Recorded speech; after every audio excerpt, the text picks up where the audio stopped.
when our teacher started to tell us about the price tags about these schools, 60K, 70K, you're in shock. In your first year of college, you got a lot on your plate. You got to figure out how to get your assignments done. Maybe you've joined a club or student government or a team.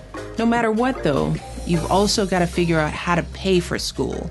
Another day, another dollar. Sometimes I feel so overwhelmed that I'm like, how am I even gonna get through this?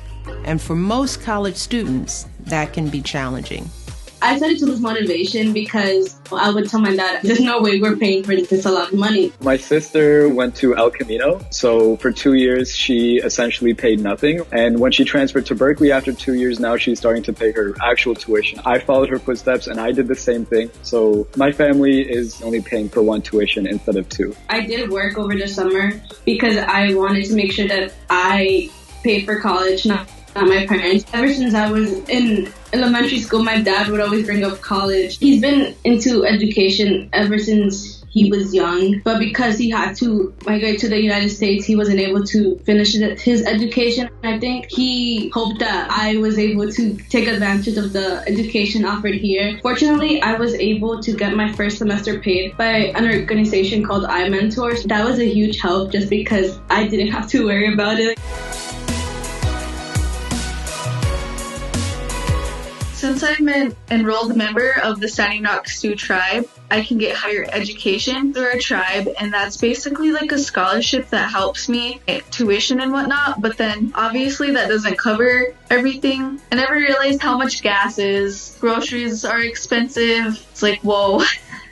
For basketball, the league we're in, they don't let you do any athletic scholarships, but I did get a merit scholarship for $12,000 a year from the school for like grades and stuff.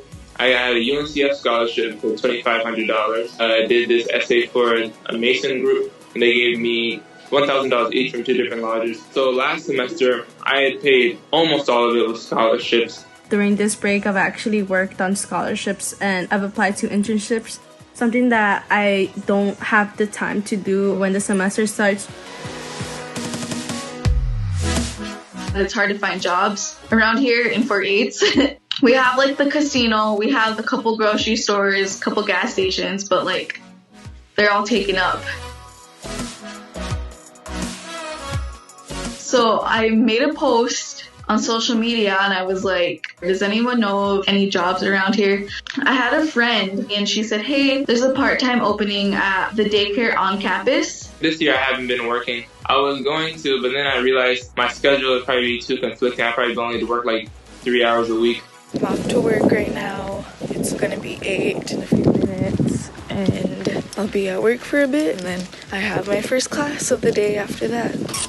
Then around 2:30, I'll go back to work, and I'm there until the last kid leaves. And then I go home, and I'm usually still doing homework by like midnight. I became a student ambassador, meaning I help students of all ages from all backgrounds apply to the school. And then I also am a pharmacy technician. I don't like coffee, it tastes disgusting, but I need it to keep me awake. As to where my money goes, I'm saving it. So if I plan right, I can leave college with a bachelor's degree with no debt.